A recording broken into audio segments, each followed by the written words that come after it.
कराची की ठंडी रात थी।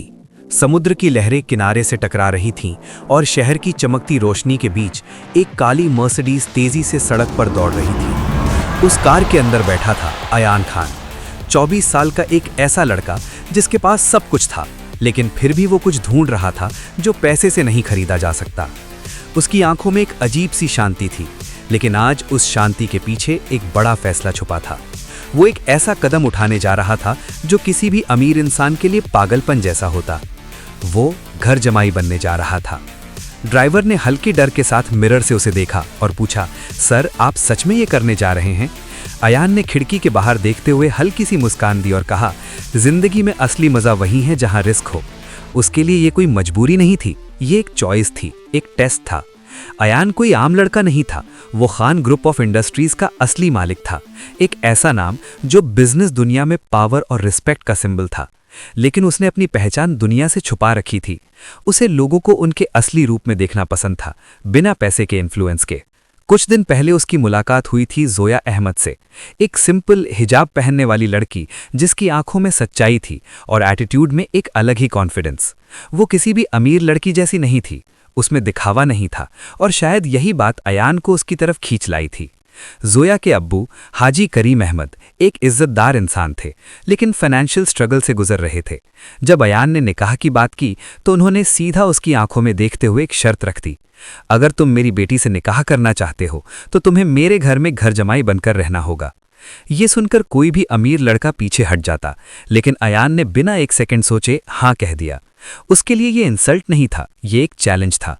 जब वो पहली बार उनके घर पहुंचा तो उसने जानबूझकर सिंपल कपड़े पहने थे, कोई एक्सपेंसिव वॉच नहीं, कोई ब्रांडेड शू नहीं। जोया दरवाजे पर खड़ी उसे देख रही थी और उसके दिमाग में बस एक ही सवाल घूम रहा था, ये लड़का इतना कॉन्फिडेंट क्यों है? जोया ने थोड़ा एटीट्यूड दिखाते हुए पूछा, आपको पता है ना घर जमाई बनने का मतलब क्या होता है? अयान ने उसकी आंखों में देखते हुए जवाब दिया, हाँ, और मुझे चैलेंजेस पसंद है। जोया ने फिर कहा, और अगर आपको इंसल्ट फील हुआ तो? अयान थोड़ा झुककर मुस्कुराया और बोला, इंसल्ट वो फील करता है जिसे खुद पर भरोसा ना हो। ये सुनकर जोया कुछ सेकंड के लिए चुप हो गई, जैसे उसके पास जवाब ही नहीं था। तभी अचानक पीछे से एक जोर की आवाज आई, ओए हीरो! और एंट्री हुई बंटी की, जो जोया का कजिन था। उसके चेहरे पर हमेशा की तरह मस्ती और मजाक भरा हुआ था। तू घर जमाई बनेगा? भाई तू तो गया काम से, यहाँ तो चाय भी खुद बनानी पड़ती है। अयान ने बिल्कुल सीरियस होकर जवाब दिया, कोई बात नहीं, चाय अच्छी बनानी आती है। बंटी कुछ सेकंड तक उसे घूरता रहा और फिर धीरे से बोला, ये बंदा सिंपल नहीं है। रात का वक्त था, सब सो चुके थे। अयान घर की छत पर खड़ा आसमान की तरफ देख रहा था। दूर से अजान की आवाज आ रही थी, हवा हल्की ठंडी थी। उसने धीरे से हाथ उठाया और दुआ मांगी, या अल्लाह, अगर ये रास्ता मेरे लिए सही है तो इसे आसान बना दे, और अगर इसमें कोई गलत चीज है तो मुझे उससे बचा ले। उस पल में वो कोई बिलियनर नहीं था, बस एक इंसान था जो सही और गलत के बीच खड़ा था। अगली सुबह जोया किचन में थी, अपने काम में बिजी। अयान चुपचाप अंदर आया और बोला, मैं हेल्प कर दूं? जोया ने हैरानी से उसकी तरफ देखा, आप किचन में? अयान ने हल्की मुस्कान के साथ कहा, घर जमाई हूं, ड्यूटीज तो निभानी पड़ेंगी ना। जोया के चेहरे पर पहली बार एक हल्की सी मुस्कान आई, जो उसने छुपाने की कोशिश की लेकिन छुपा नहीं पाई। दिन धीरे धीरे गुजरने लगे। अयान हर काम में हेल्प करता, घर के छोटे छोटे काम करता और बिना किसी कंप्लेंट के सब निभाता। बंटी उसे रोज चढ़ाता, भाई तू तो फुल सर्वेंट बन गया है, लेकिन अंदर ही अंदर वो भी इंप्रेस हो चुका था। जोया भी नोटिस कर रही थी कि ये लड़का अलग है, इसमें कोई ईगो नहीं है, कोई शो ऑफ नहीं है। लेकिन कहानी इतनी सिंपल नहीं थी। शहर के एक अंधेरे ऑफिस में एक आदमी बैठा था, उसकी आंखों में नफरत साफ दिखाई दे रही थी। उसके सामने एक बड़ी स्क्रीन पर अयान की तस्वीर थी। उसने सिगरेट का कश लिया और धीमे से कहा, तो आखिरकार बिलियनेयर प्रिंस घर जमाई बन ही गया। उसने फोन उठाया और बोला, उस पर नजर रखो और सही वक्त पर खत्म कर दो। उधर अयान को इस खतरे का अंदाजा भी नहीं था। वो अपनी नई जिंदगी में ढल रहा था, लेकिन किस्मत उसके लिए कुछ और ही प्लान कर चुकी थी। एक रात जब वो घर के बाहर कुछ सामान लेने गया तो उसे ऐसा लगा जैसे कोई उसका पीछा कर रहा है।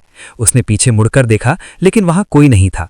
उसने इग्नोर किया और आगे बढ़ गया, लेकिन कुछ दूरी पर एक काली गाड़ी धीरे धीरे उसके पीछे चल रही थी।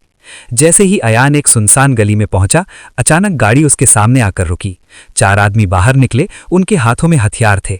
उनमें से एक ने कहा, गेम ओवर अयान खान। अयान कुछ सेकंड तक उन्हें देखता रहा, फिर उसके चेहरे पर वही काम स्माइल वापस आ गई। उसने धीरे से अपनी स्लीव्स फोल्ड की और बोला, तुम लोगों ने गलत आदमी चुन लिया है। अगले ही पल फाइट शुरू हो गई। अयान कोई आम लड़का नहीं था, उसने एक एक करके सबको गिरा दिया। उसकी मूव्स इतनी फास्ट थीं कि अटैकर्स को संभलने का मौका नहीं मिला। कुछ ही मिनटों में सब जमीन पर पड़े थे। अयान ने एक आदमी को पकड़कर पूछा, किसने भेजा है तुम्हें? वो डर के मारे कुछ बोल नहीं पा रहा था, बस इतना कह पाया, तुम्हारा अतीत, और बेहोश हो गया। अयान की आंखों में पहली बार गुस्सा दिखाई दिया। उसने आसमान की तरफ देखा, जैसे उसे समझ आ गया हो कि ये सब खत्म नहीं हुआ है बल्कि अब शुरू हुआ है। उसी वक्त उसके फोन पर एक मैसेज आया, स्टे अवे फ्रॉम जोया वरना अगली बार तुम नहीं बचोगे। अयान ने फोन टाइट पकड़ लिया, उसकी आंखों में डिटर्मिनेशन साफ दिख रहा था। अब ये पर्सनल हो गया है, उसने धीरे से कहा, और वापस घर की तरफ चल पड़ा, जहां जोया उसका इंतजार कर रही थी, बिना ये जाने कि उसकी जिंदगी अब कितनी बड़ी मुसीबत में फंसने वाली है। कराची की सुबह हल्की धूप के साथ शुरू हुई थी, लेकिन अयान खान के अंदर आज भी पिछली रात का तूफान चल रहा था। उसके हाथों में अभी भी हल्का दर्द था। कपड़ों पर लगी धूल उसने साफ कर दी थी, लेकिन दिमाग में गूंज रही वो आवाज, स्टे अवे फ्रॉम जोया, बार बार उसे बेचैन कर रही थी। वो जानता था कि ये सिर्फ एक वार्निंग नहीं थी, ये किसी बड़े खेल की शुरुआत थी। घर के अंदर जैसे ही वो दाखिल हुआ, किचन से चाय की खुशबू आ रही थी। जोया वहीं खड़ी थी, अपने यूजुअल अंदाज में, लेकिन जैसे ही उसकी नजर अयान पर पड़ी, वो थोड़ा रुक गई। आप ठीक तो हैं? उसने पूछा। अयान ने तुरंत नॉर्मल बिहेव करते हुए हल्की मुस्कान दी। हाँ, बस थोड़ा थक गया था। लेकिन जोया इतनी भी नाइव नहीं थी। उसने नोटिस किया कि उसके हाथ पर हल्की चोट है। ये क्या है? जोया ने उसका हाथ पकड़ लिया। अयान कुछ सेकंड के लिए चुप रहा, फिर बोला, कुछ नहीं, बस गिर गया था। जोया ने आंखें सिकोड़कर उसे देखा। आप झूठ बोलने में बहुत खराब हो। ये सुनकर अयान हल्का सा हंस पड़ा, लेकिन अंदर से वो समझ गया था कि अब चीजें छुपाना आसान नहीं होगा। तभी पीछे से बंटी की एंट्री हुई, हाथ में बिस्किट का पैकेट और चेहरे पर वही मस्ती। ओए हीरो, सुबह सुबह रोमांटिक सीन चल रहा है क्या? जोया ने तुरंत उसका हाथ छोड़ दिया और गुस्से में बोली, बंटी चुप रहो।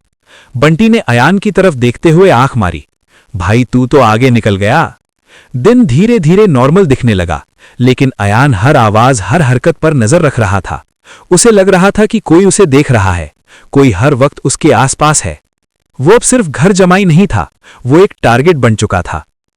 दोपहर के वक्त हाजी करीम अहमद ने अयान को बुलाया। बेटा, मार्केट से कुछ सामान लाना है, उन्होंने कहा। अयान ने तुरंत हां कर दी। ये एक मौका था बाहर जाने का, और शायद उस खतरे का सामना करने का जो उसका पीछा कर रहा था। जोया ने कहा, मैं भी चलती हूं। अयान एक सेकंड के लिए रुक गया।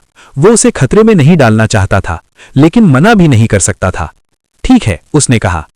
दोनों साथ में मार्केट की तरफ निकल पड़े। रास्ते में बंटी भी उनके साथ हो लिया। मैं भी आ रहा हूं, फ्री का समोसा मिलेगा। जोया ने उसे घूरा। तुम सिर्फ खाने के लिए आते हो? बंटी ने हंसते हुए जवाब दिया, लाइफ का असली मजा यही है। मार्केट में भीड़ थी, लोग अपने काम में बिजी थे, लेकिन अयान की नजरें हर तरफ घूम रही थीं। अचानक उसे वही काली गाड़ी नजर आई। उसका दिल एक सेकंड के लिए रुक गया, लेकिन उसने अपने चेहरे पर कुछ नहीं आने दिया। जोया, तुम लोग यहीं रुको, मैं अभी आता हूं, उसने कहा। जोया ने पूछा, कहां जा रहे हैं? अयान ने कैजुअली जवाब दिया, बस सामने से कुछ लेना है। जैसे ही वो गाड़ी के पास पहुंचा, डोर खुला और वही आदमी बाहर निकला जिसने पिछली रात हमला किया था। उसके चेहरे पर हल्की मुस्कान थी। तुम जल्दी सीखते हो, उसने कहा। अयान ने सीधा उसकी आंखों में देखा। तुम गलत इंसान से पंगा ले रहे हो, उस आदमी ने धीरे से कहा। तुम्हें लगता है तुम स्ट्रांग हो, ये तो बस शुरुआत है। असली खेल तब शुरू होगा जब तुम्हें अपने सबसे करीबी लोगों को बचाना पड़ेगा। अयान की मुट्ठी कस गई। अगर तुमने जोया को छुआ भी? वो आदमी हंस पड़ा। यही तो देखना है। उसी वक्त दूर से जोया की आवाज आई, अयान। अयान ने पीछे मुड़कर देखा, और जब वापस सामने देखा तो वो आदमी गायब था, जैसे वो कभी था ही नहीं। अयान वापस जोया और बंटी के पास आया, लेकिन अब उसकी आंखों में पहले वाली शांति नहीं थी। जोया ने फिर पूछा, सब ठीक है ना? अयान ने सिर हिलाया, हां। लेकिन जोया को यकीन नहीं था। उसे लग रहा था कि अयान कुछ छुपा रहा है, कुछ बहुत बड़ा। रात को सब सो चुके थे, अयान छत पर खड़ा था, वही जगह जहां वो हर रात आता था। उसने आसमान की तरफ देखा और धीरे से कहा, या अल्लाह, अब ये सिर्फ मेरा मामला नहीं रहा, अब इसमें जोया भी है, मुझे उसे हर हाल में बचाना होगा। उसी वक्त उसके फोन पर एक अननोन कॉल आया। उसने उठाया, सामने से वही ठंडी आवाज आई, कल रात 11 बजे पुराने वेयरहाउस पर आओ, अगर हिम्मत है तो अकेले आना, और हां, अगर किसी को बताया तो। कॉल कट हो गई। अयान कुछ सेकंड तक फोन को देखता रहा, फिर उसके चेहरे पर एक हल्की सी मुस्कान आई। अब मजा आएगा, उसने कहा। उधर जोया अपने कमरे में थी, लेकिन उसे नींद नहीं आ रही थी। उसका दिल बार बार कह रहा था कि कुछ गलत हो रहा है। वो उठी और धीरे से छत की तरफ गई। जैसे ही उसने अयान को वहां खड़े देखा, वो कुछ पल के लिए उसे देखती रही। आप सोए नहीं? अयान ने उसकी तरफ देखा। नींद नहीं आ रही थी।